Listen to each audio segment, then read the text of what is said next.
Welcome back, friends and family, for second episode of Shadowcast Radio, and this is season 5 with your host, Owen Brasington, Preston Ackerman, Nathan Brasington, and we are so glad to have you guys back with us for another great episode.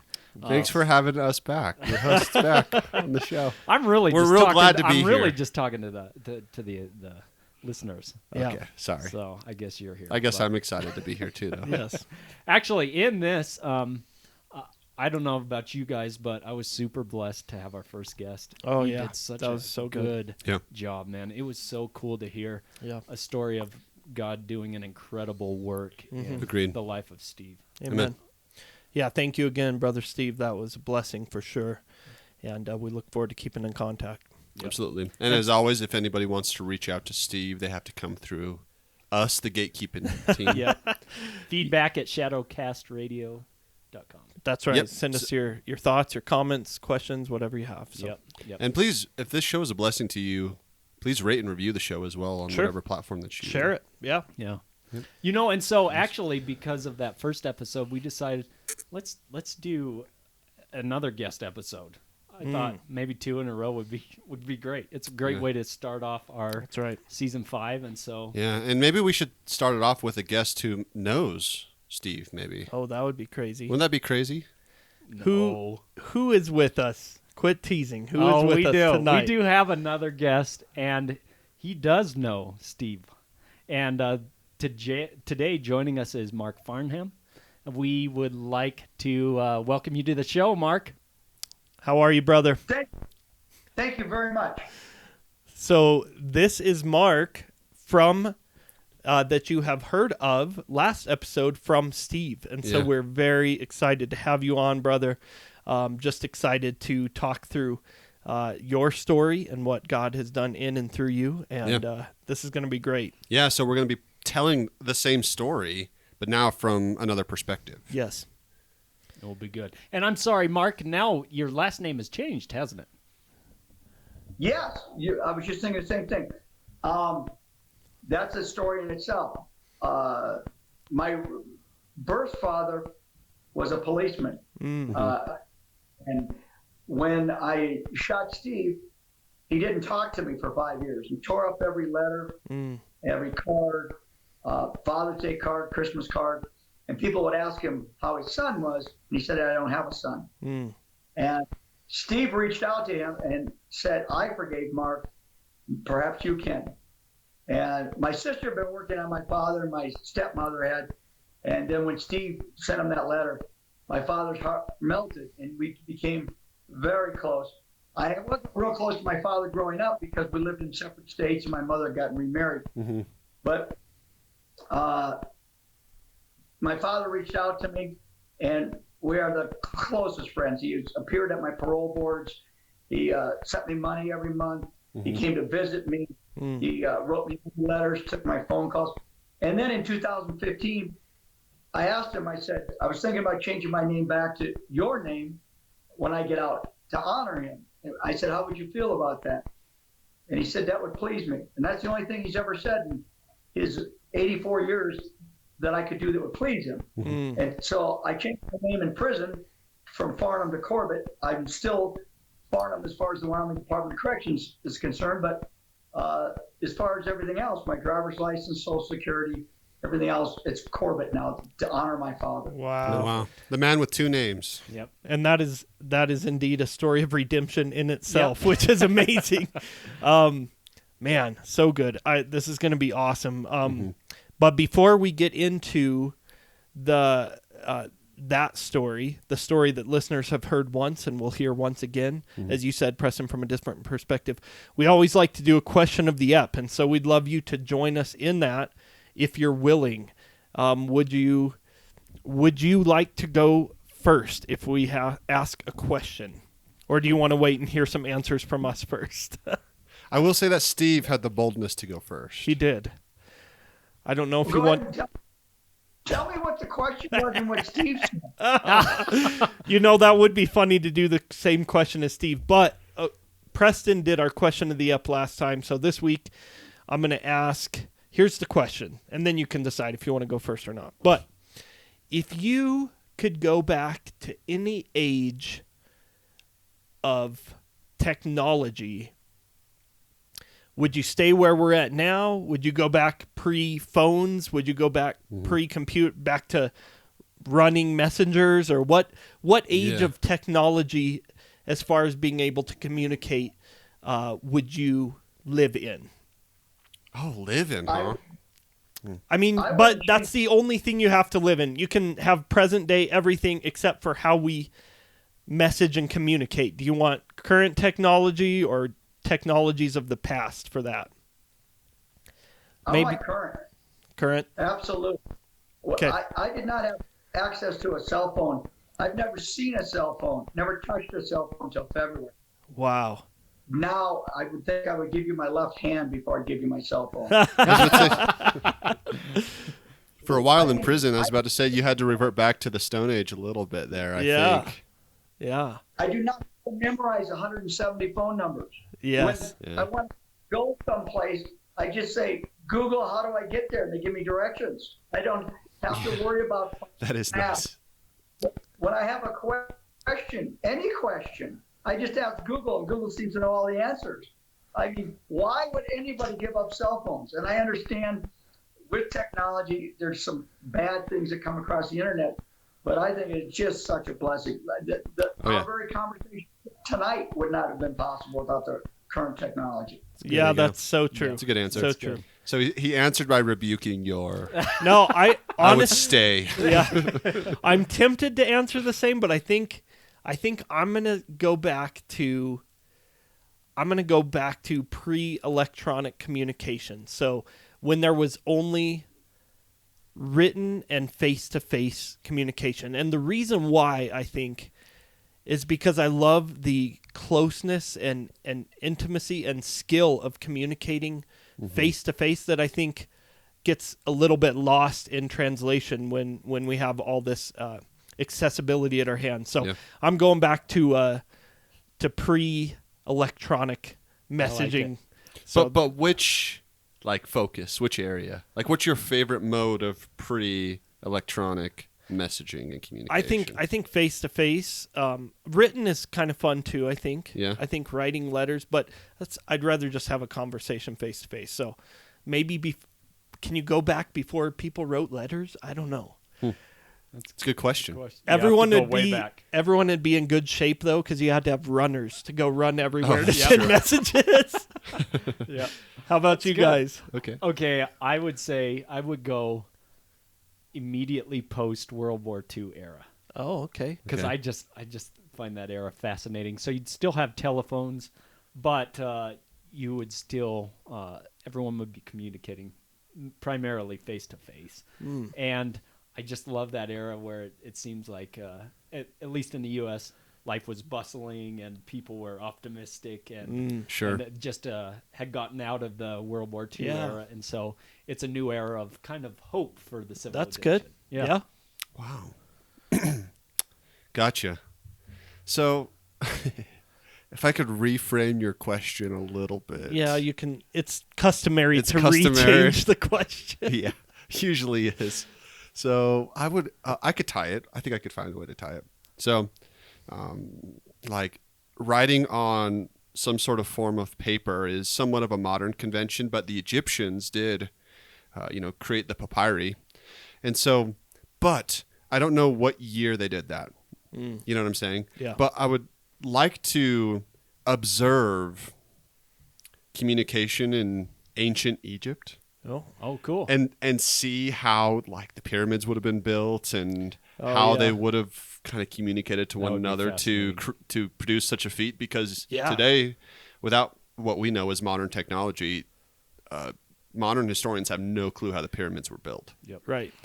So that might be, I think, an interesting thing to observe. Yeah. Kind of the ancient Egypt. Cool. Yeah.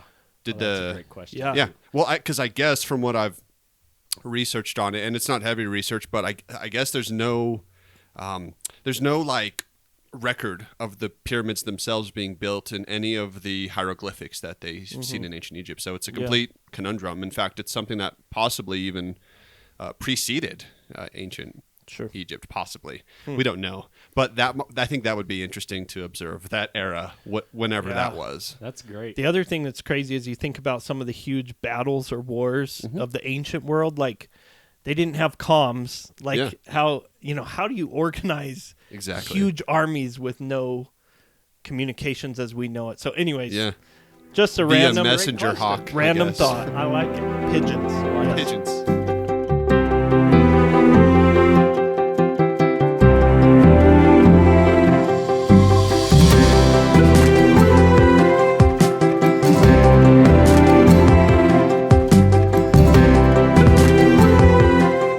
Well, Mark, I figured to start off this episode, I'd love it if you could just spend just a few moments talking about maybe giving our audience an intro into who you are, and maybe include whatever details you'd like. But maybe growing up, like, did you grow up in a Christian family or anything?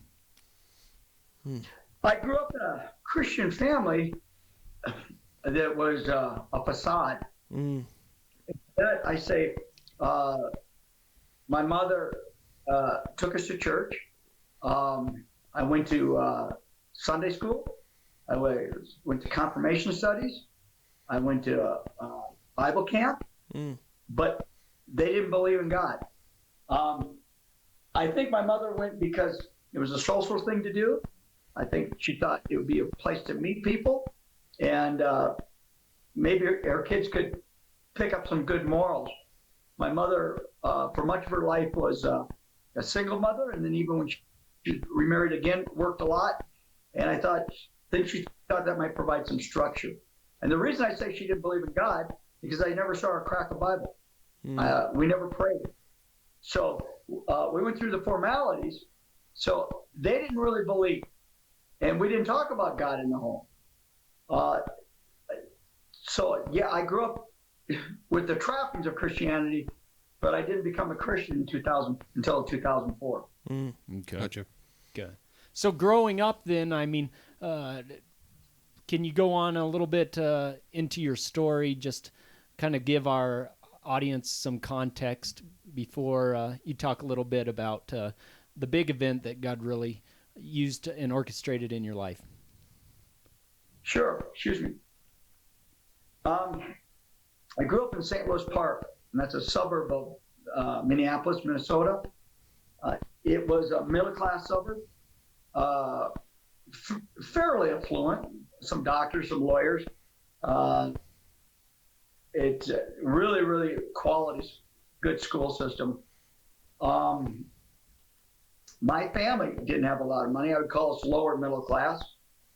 I was an entrepreneur early on. I started working at a hardware store. Well, actually, I started working at a pharmacy when I was 8 years old. You guys know the black man that was killed, Floyd? What's his name? George Floyd. Yeah, George Floyd. What's his name? George Floyd. George Floyd. He was killed going into that, outside of that store that I worked at when I was eight years old, so it's a small world. It's kind of like mini Mark. But anyway, they would let me come in on Saturdays, and so even as an 8-year-old kid, I went and worked, and I got newspaper routes as soon as I could, and I had jobs very young.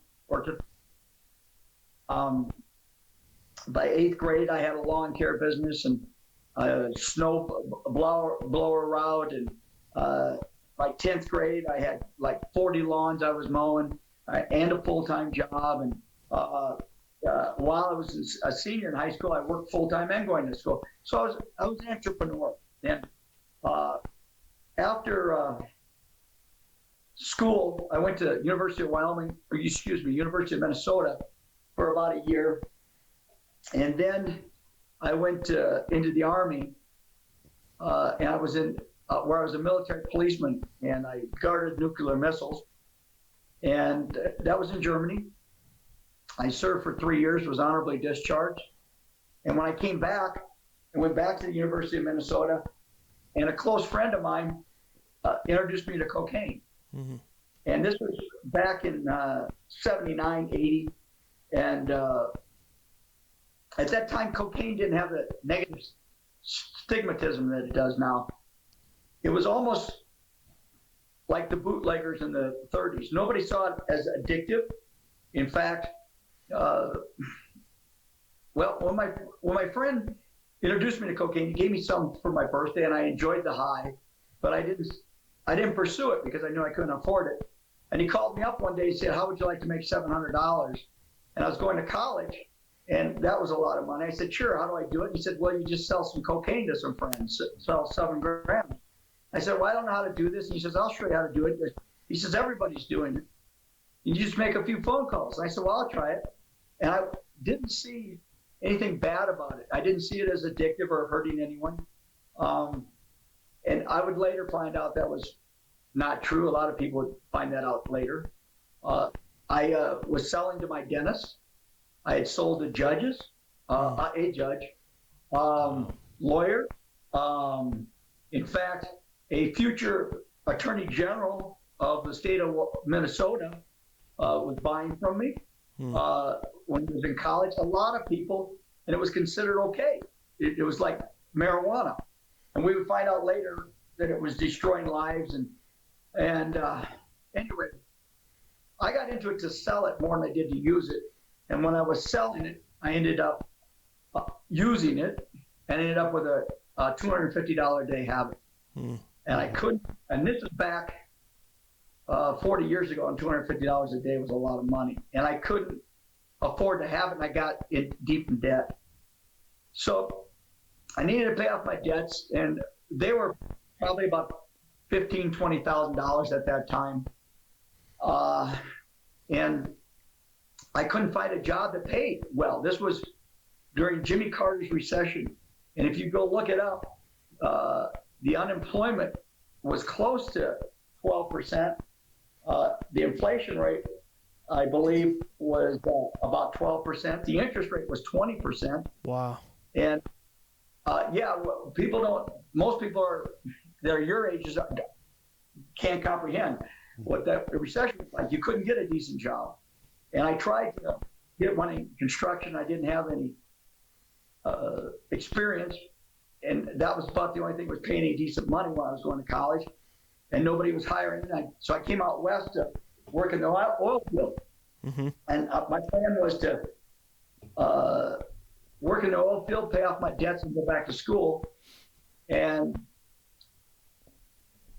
I tried a couple business ventures while I was in Jackson, and they compounded my debts. Added another $5,000, so I was about $25,000 in debt.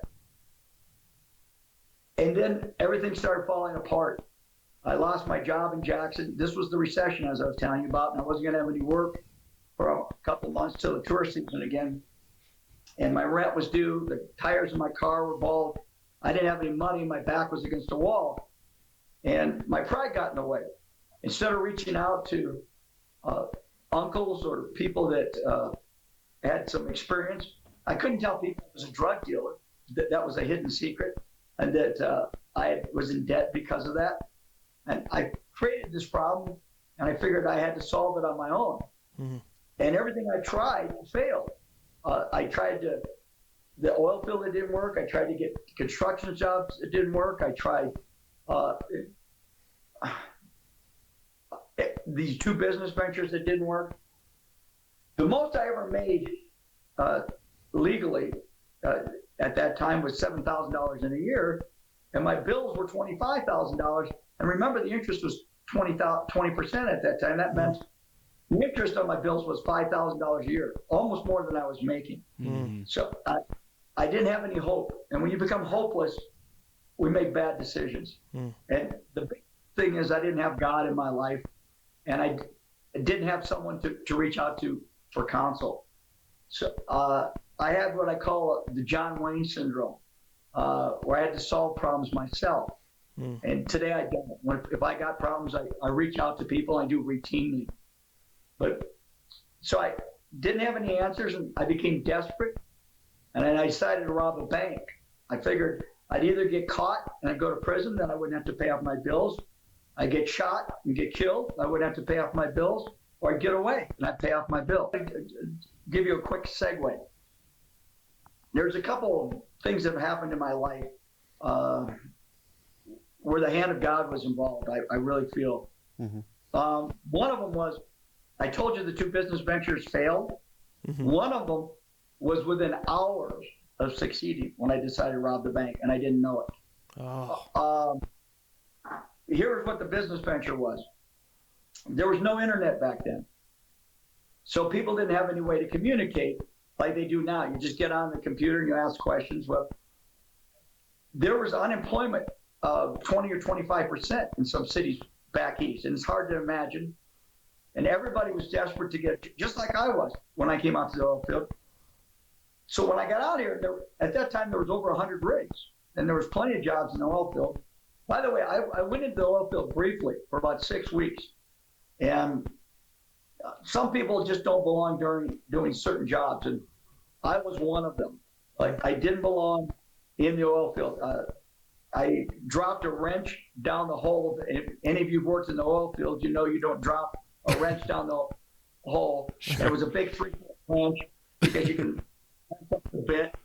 I was a fish out of water there. Just no mechanical inclination. And I only lasted 6 weeks, but I saw the opportunities in the oil field. So what I did is I got a list of companies that worked in the oil field, companies that are welding, trucking, hauled water, roustabouts, drillers, different things. And by categories, I compiled this list. So now I have a list of opportunities for people that want to work in the oil field. Well, you're in these other states back then. There's no internet. They didn't know about them. So I placed ads in the newspapers, in college newspapers and in mainstream newspapers back east. And what I said is, if you want a job in the oil field, write this address. So they would write me. I'd say, if you send me $5, I will send you this list that I've compiled. I'm not hiring anyone, but it has the phone numbers and addresses so you can write and see. Because, again, there's no internet at that time. So I had this safety deposit box in Jackson, and I would go to the safety deposit box, and every day there'd be hundreds of letters. And the people wanted jobs. They're desperate back east. And then I would send them this form letter saying, if you send me $5, I'll send you this list. And I didn't get any checks. I kept running the ads, and I was running them on credit cards. And back then I had a lot of credit cards. And so I further compounded my debts, running these advertisements. And this was one of the 2 businesses. And so I wasn't getting a response, and this went on for 6 or 8 weeks, and I poured a lot of money into it and didn't get any money back.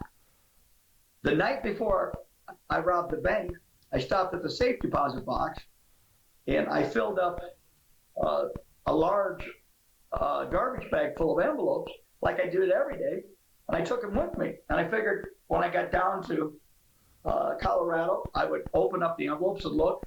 Well, I got down there, and the adrenaline's going on, and I never looked in the bag. After I was arrested, they sent me a receipt showing what was found in my possessions, and everything in the car and everything in my possession. And there was hundreds of checks in that bag. Wow. I had just not waited. If I had opened that bag and opened the checks, that was just day 1. I'm sure there would have been some day 2, day 3, day 4. The money was. So it's an idea that probably would have worked. But because I didn't open the letters that were in my possession in the hotel room, I made the fateful decision to go ahead and rob that bank. Wow. Another, I say the hand of God was involved. When I robbed the bank, I was more afraid than the tellers were. So let's frame this for a sec. So you're in Jackson, Wyoming, and you decide, okay, I'm going to go rob a bank. And you robbed a bank that was in Colorado. Yeah. So what made you decide to to rob a bank in Colorado? Because I was afraid if they would take my picture in the bank and show it in Wyoming newspapers. And I thought if I was in Colorado, the picture wouldn't be shown. Gotcha. So I drove down to Craig, Colorado. I'm sorry I got ahead of myself. You're good. I left the listeners behind. When I drove down to Craig, Colorado, I hadn't been there before. It was unknown to me, and I didn't spend a lot of time preparing for this. I wasn't a career criminal. I was desperate, and my back was against the wall. When I robbed that bank, I had $2 left. I didn't have the money to get gas to come back to Jackson if I didn't do something. That's how far against the wall I was.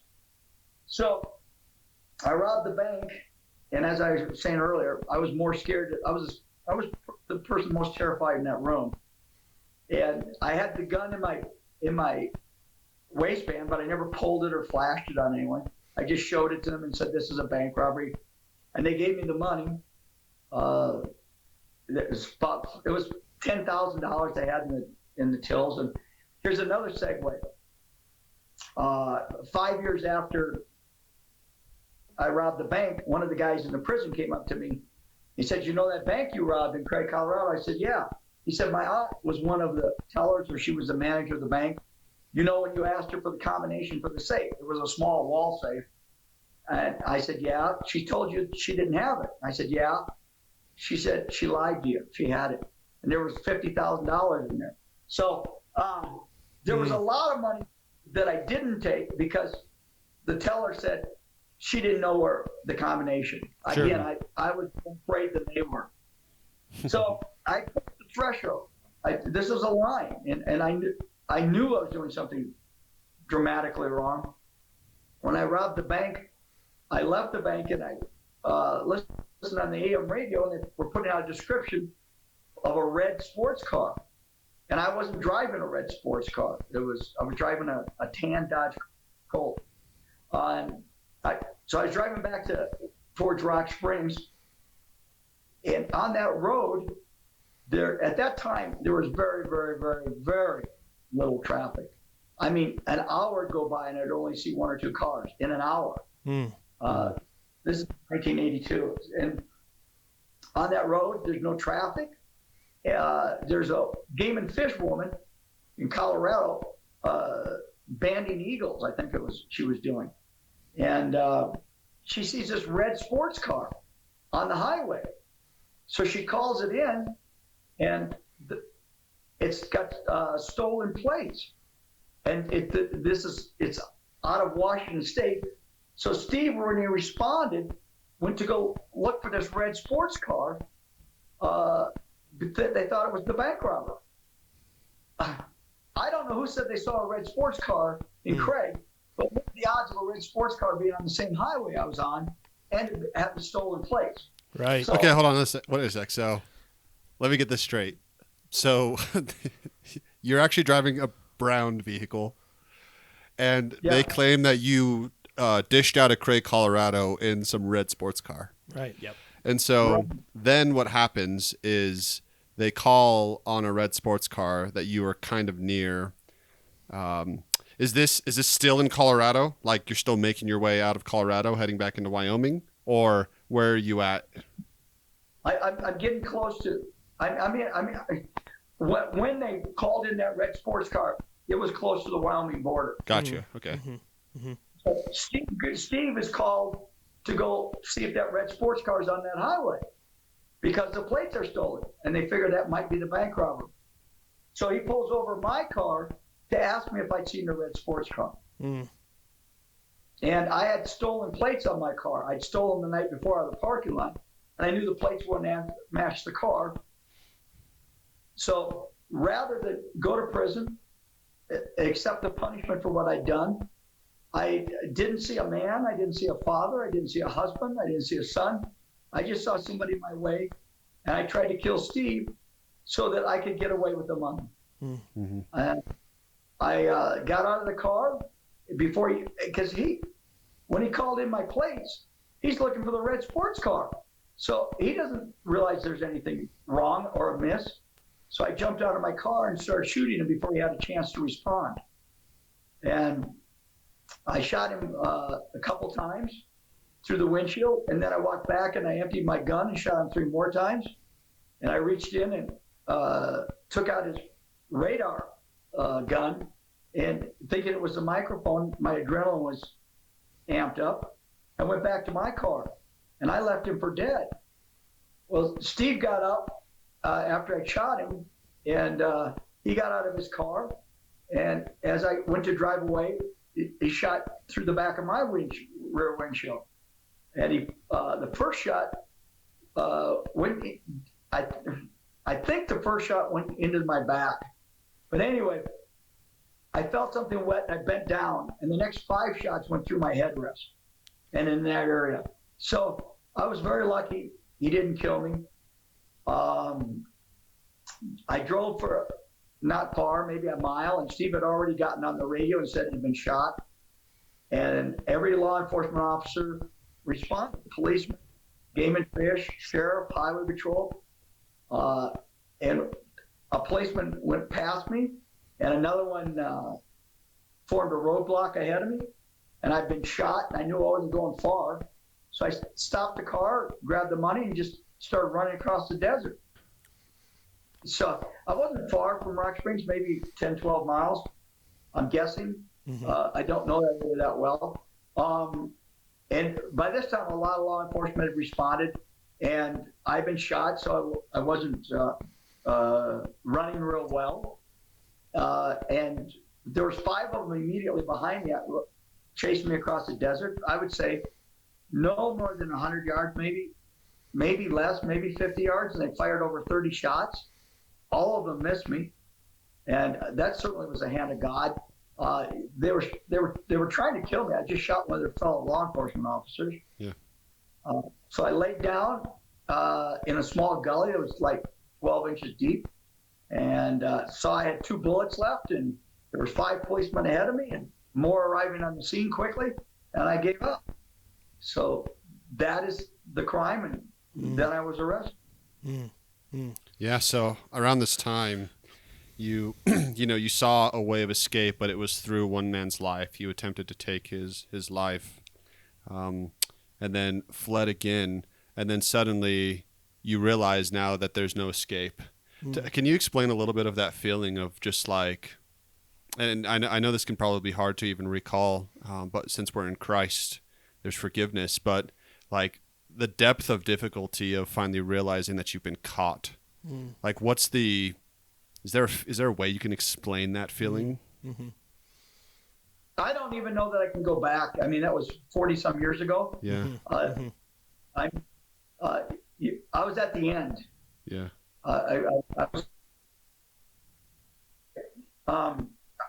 had a misplaced value system. Yeah. I felt my word meant everything to me, and I'd given my word to my creditors that I would pay off these bills. And I thought it was more important to pay off my bills than hurt somebody. The tellers could have been hurt in the bank. They certainly had some trauma out of it. Steve obviously suffered lifelong pain. And that shows you how misplaced my value system was. It would have been far more honorable to declare bankruptcy and not pay people than to hurt somebody. Anyway, I can't exactly tell you what I was going through at that time. There was a lot of emotion. I'm sure there was some fear. I'm sure there was a sense of relief because I'd been in debt for well over a year, and the debts had been mounting, and now it was being solved, even though it was not a good way to being solved. I'm sorry I can't give you a better answer because it was 40-some years ago. Yeah. Very good. No, that's good. Well, and Mark, I was hoping you'd jump in to say, so what was the process for sentencing? Can you speak a little bit to that? Well, I was in the county jail, and I'd never been in trouble for anything before. And I met a guy that had served time, and he told me lifers do less time than guys with sentence of years, like a 30-year sentence or 40-year sentence for the same crime. So I went to my attorney. It was a public defender. He was a private attorney, but appointed for public defender just for that case. And I told him what this inmate said. He said, that doesn't sound right. He said, I'll check into it. So he calls the parole board, and what the inmate said was true. People that had a murder charge or attempted murder, even though somebody's dead or not dead, the crime carries the same penalty. Did less time with a life sentence than a sentence with years. At that time, a lifer did about 9 years, 9 months, and somebody with years did about 12 years, 6 months, or 12 years, 9 months. And so you do about 3 years less. So my attorney came back and said, the parole board said you'd do 3 years left on a life sentence. And he said, I'm going to call the warden. He said, I went to college with the warden Schillinger. And he checked, and the warden Schillinger verified it. So he said, don't ask for the life. He said, even though the parole board has said this, and the warden, he said, I think this would be a bad decision. I said, no, I'm going to plead guilty, but I want the life. And the judge advised me not to do this. The judge advised me against taking the life sentence. He said he thought it would be a poor choice. Well, for the first 100 years in Wyoming, from the 1870s, 1880s to 1980s, lifers did do less time. Well, there was a political change, not just in Wyoming, but across America. And we went to warehousing and not giving lifers and long-termers second chances. And we quit doing commutations for a variety of reasons. So I was stuck with the life sentence. Had I taken the sentence, Steve told me Judge Hammond had planned to give me a 20-year sentence. I would have been eligible for parole at 14 years. So instead of serving almost 41 years, I could have been out in 14 had I taken the sentence the judge wanted to give me. Wow. I knowing how the story ends, I could kind of see a little bit of God's providence there, kind of being handled in the timing of your sentencing as well, even though it might not have been really, like, from a man's perspective, the favorable outcome. God used that length of time to ultimately bring you unto himself. Yeah.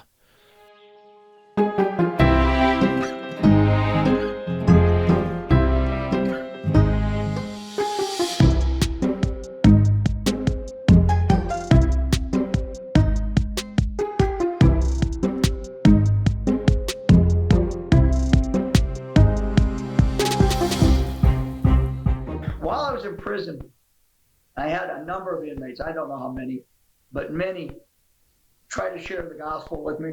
And I would politely tell them I wasn't interested, and I would go on about my business.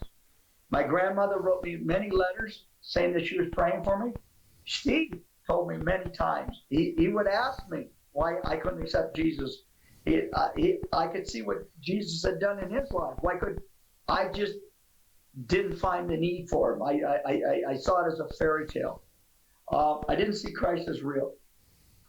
How I ended up finding Christ was a lot of people planted seeds. All those inmates that talked to me about him, my grandmother, Steve, people that over the years told me that they were praying for me. And I didn't know those seeds had been planted, but they were planted in my heart, waiting for the right moment. Mark, can I ask you a quick question? I was curious. How many other inmates do you remember shared the gospel with you?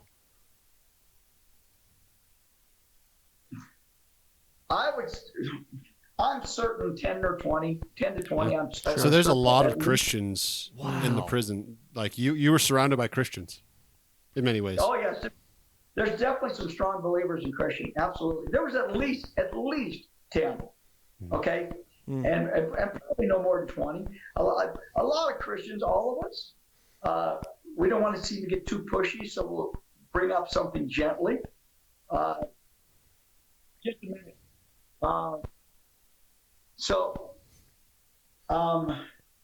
But there was at least 10 over the years. Wow.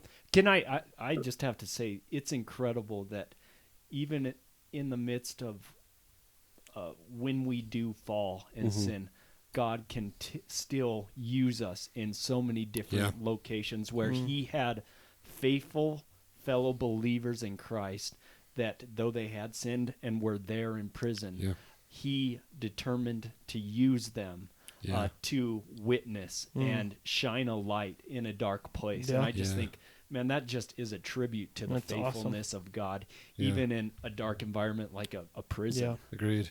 Mark, tell me about the time that you that Steve first reached out to you, were you surprised to hear from him? How did he reach out to you? And then how did that, of course, conversation and friendship keep going? I'd done about 4 years, and he sent me a letter, and he told me that he forgave me. And I responded with a lengthy letter back, telling him I was glad to hear from him. My concern was that he would have bitterness, and that my shooting him would cause him problems in his life later on. Yeah. So I was grateful to get the letter, and we corresponded back and forth. And then there was I'm thinking of the word. It's a gospel meeting where people, a revival. There was a prison revival, and his hometown pastor asked him if he wanted to go. It was at Rollins, and then there's some friends of mine, Everett Reed Grubb, that have been involved in prison ministry for 45 plus years and still are involved in it, and they're in their 80s at Rollins. And Steve got hooked in with them and his hometown pastor, and he showed up at this revival. He told me he was coming. It was at our gym, and I saw him. Steve is huge. If you've seen me next to him, he's like 6'3", 6'4". But I see him in that gym, and I knew who he was. And I went over to shake his hand, and he gave me a big old bear hug and told me he was glad that he didn't kill me. I love that. And I told him I'm glad I didn't kill him, and our friendship began. Well, It began with the letter, but once we had that visit, we became closer. Mm-hmm. Yeah. Well, and then what? So we want to still hear how God. I know there's so much about your story that's so amazing, but what did God do to finally break through to you and bring you to Him, bring you from death to life? Tell us about that. I had a different history as an inmate. I don't want to sound prideful, but I did some things that were not ordinary. I was the first inmate in the history of Wyoming Corrections to earn a bachelor's degree. No inmate had ever earned a bachelor's degree previously in Wyoming. When I went, there was no internet. There was no way to get a bachelor's degree. There was a few community college courses. Riverton taught a few, but I'd had 2 years of undergrad at the University of Minnesota, and I wanted to get a bachelor's degree. So I went to the education director and told her I wanted to get a bachelor's degree. She said, that's not possible. So I wrote 250 universities, Yale, Harvard, University of Minnesota, University of Wyoming, and I said, I want to get a bachelor's degree. Do you have any correspondence courses? Do you have any accredited degree programs? And I reached out to federal and state agencies. Well, I ended up finding many courses, and that's another interesting story. The warden called me up one day. I'm in the hole, and I got leg shackles on and belly shackles and handcuffs, and he calls me into his office, and there's the education director, and he's sitting there, and he says, so I understand you're our inmate coordinator of our external degree program. He said, I didn't know we had one.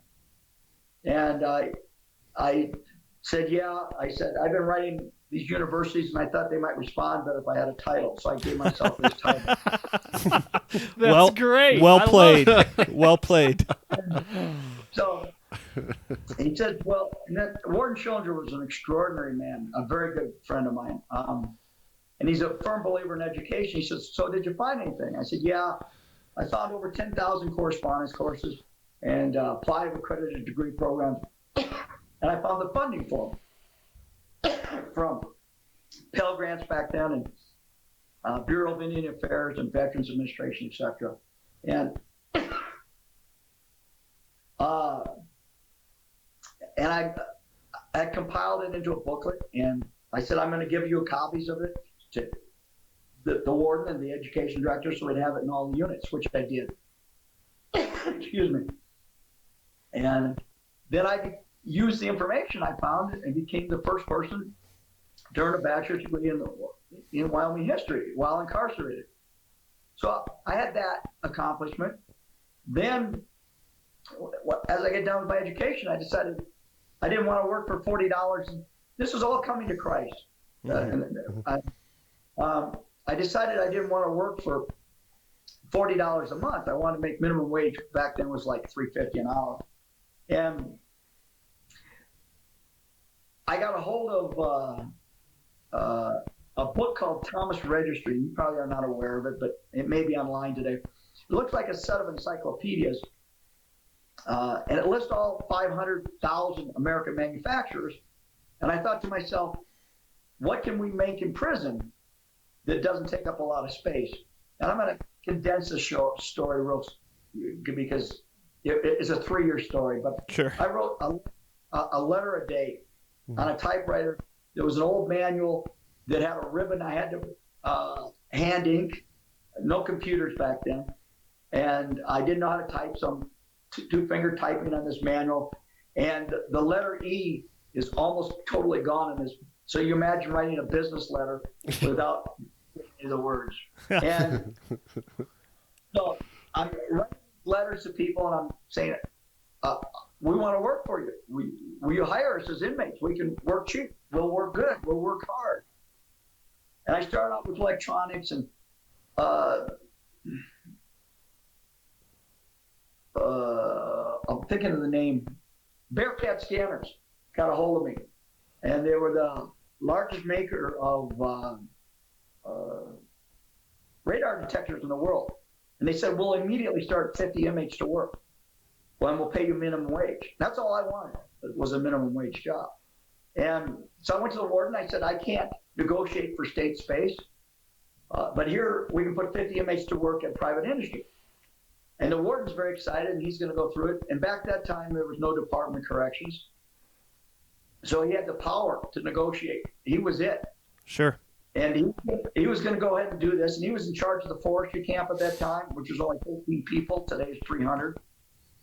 He was in charge of the honor farm and the prison. And he called up the Attorney General, and the Attorney General said, you can't do this because there's laws on the books, federal law. It says private industry can't come into the prisons because unions didn't want them taking jobs. And Wyoming had state laws for the same reason. It went back to the 30s. So the warden said, okay, we can't do this. Well, to me, no, it's not no. It's a beginning of negotiation. It's a maybe. I said, okay. I looked around and saw guys doing hobbies on the yard.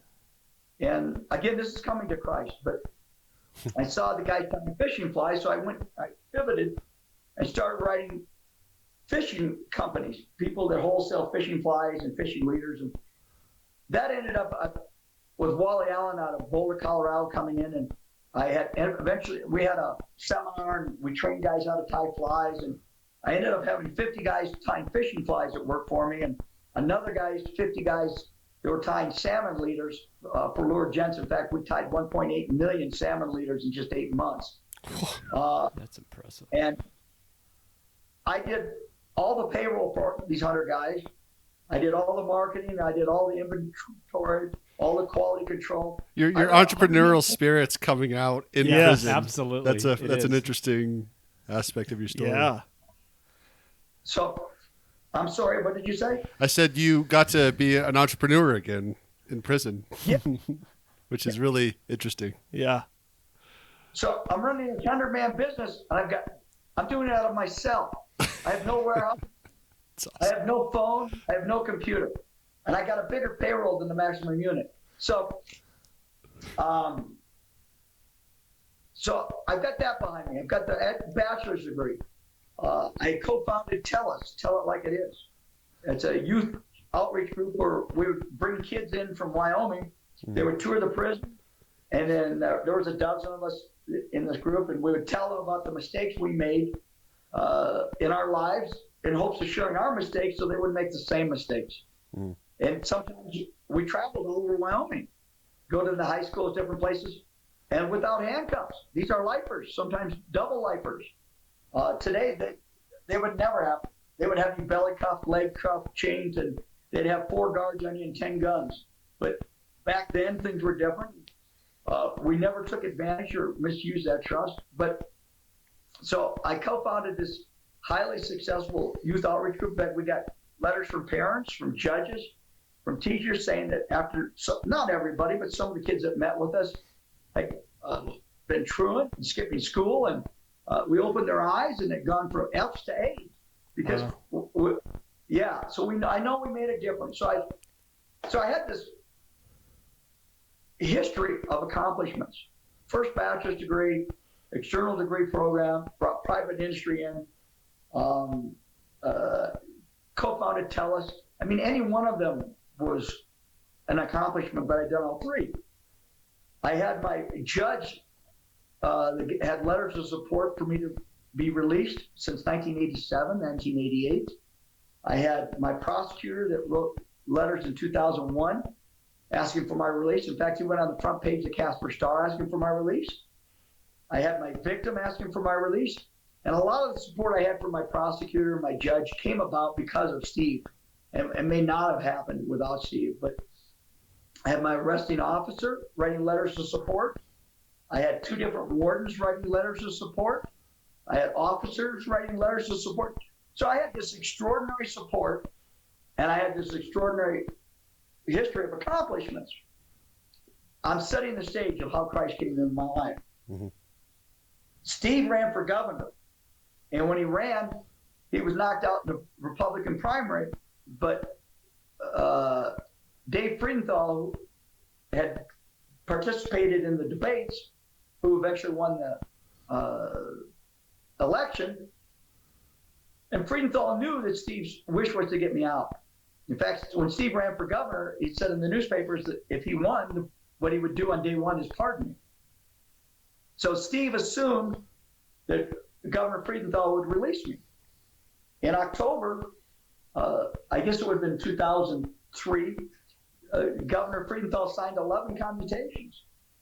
When my commutation hit in December, he denied it.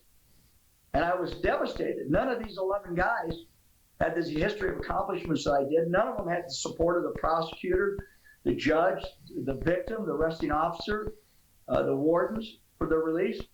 But he denied mine. It was because of my crime. And he had a change of heart after he signed those 11 commutations. He quit signing commutations. He just signed 1 or 2 after that. He had buyer's remorse. And he was a former prosecutor, Governor Friedenthal, and so he wasn't signing commutations. Had my commutation hit his desk 2 months earlier, I probably would have been released. But so now I'm kind of devastated, not kind of, I am devastated because there's no hope. I mean, I've done all these things and I can't earn my way out of prison. I've got all this support and I can't get out of prison. And I got into a tussle with a guy. I'm out of state. Wyoming got overcrowded, and they sent people out of state. I went to Nevada, to Oklahoma, to Virginia, to Texas. There was 1,200 of us over the course of 15 years that they shipped out of state. And so I'm down in Nevada, and I find out I don't have the commutation. And there's a guy down there that was being a bit of a bully.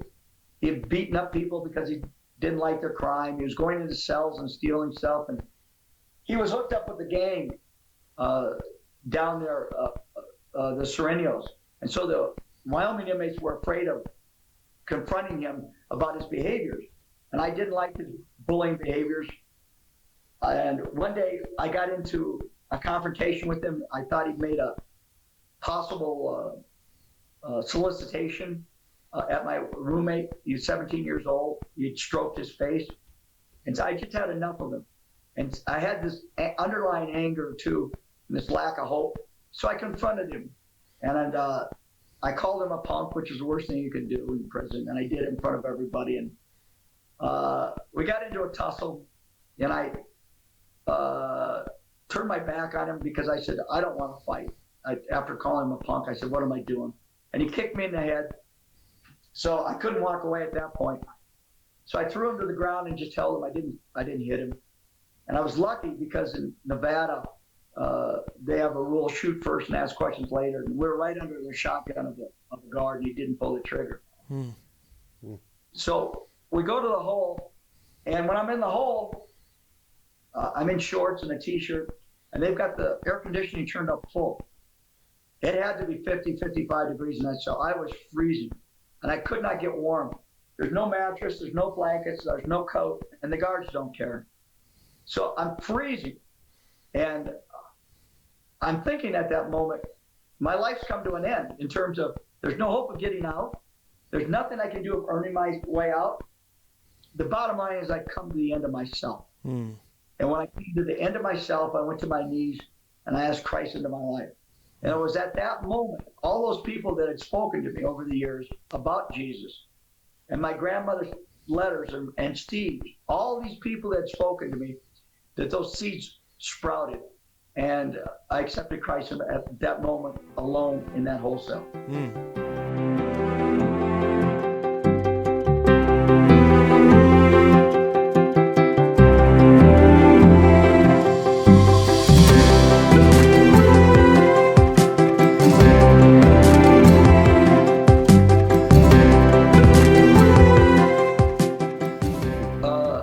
God kept me in prison. He didn't let me out.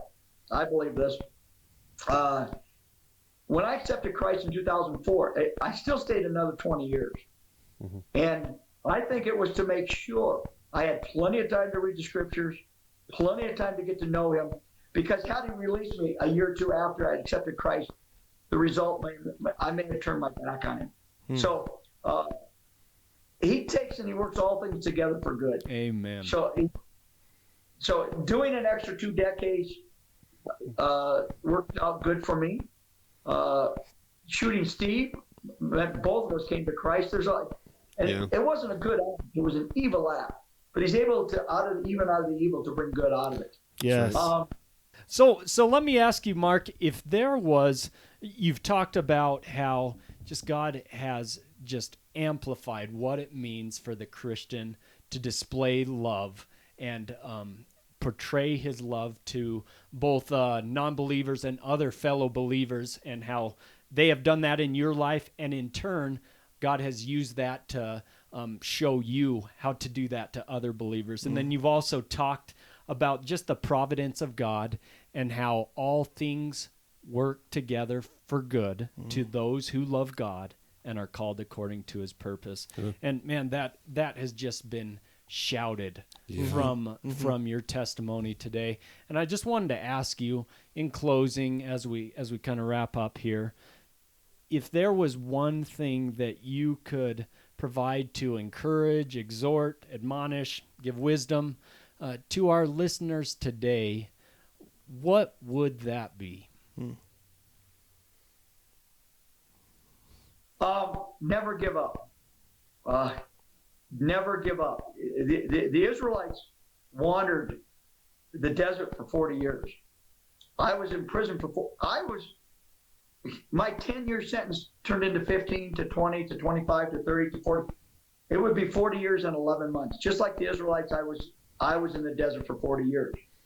Never give up. Even when it seems darkest, you don't know what God has around for you at the next corner. Continue to believe. And everybody has their Goliaths. Everybody has their obstacles. It might be a marriage that's struggling. It might be a job that you hate. It might be poor health. Never give up hope and believe. Believe that God has something better. And it may not be in this dimension. It might be in the next dimension. But don't give up. Keep fighting. When I came to prison, there was only one inmate that served more than 17 years because they released people back then. And they did for the first 100 years in Wyoming. It's a relatively recent thing that's changed. Today, there's over 500 inmates that are going to die in the Wyoming system. They either have life sentences or virtual life. Their age plus, excuse me, I'm getting over a cold. Their age plus their sentence means they're not going to get out. Right. So we've gone from a state that believes in redemption and rehabilitation to a state that believes in warehousing. Moses was a murderer. He murdered an Egyptian overseer. David murdered Uriah to cover up his adultery. Paul was a mass murderer. He persecuted Christians unto death. Paul wrote 13 books of the 27 in the New Testament. David wrote much of Psalms. Moses gave us the first 5 books of the Bible and the 10 Commandments. And God had use for all 3 of these men. Where would our Bible be without these murderers? Mm-hmm. I'm asking for your listeners today, to reach out to me, Mark Corbett, 706 Longmont Street, Gillette, Wyoming, 82716. If they would like to get involved, I am at the beginning stages of an advocacy to help bring out the reformed, rehabilitated long-termers. There needs to be an exit strategy. Mm-hmm. There was for the first 100 years in Wyoming for the people to change. There isn't now. It doesn't matter if the men have changed. Today they're dying in prison. And there needs to be a way for the reform to get out. And for those that aren't in prison, whatever your struggle is, never give up and trust that Jesus has got your back and he's walking with you through the storm.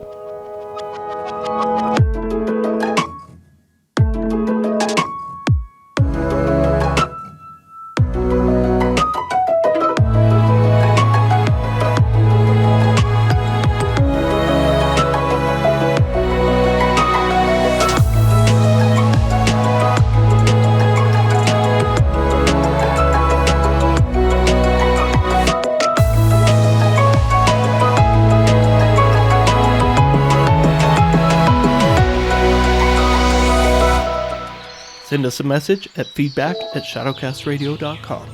Follow us on Facebook and Instagram. Check us out at shadowcastradio.com.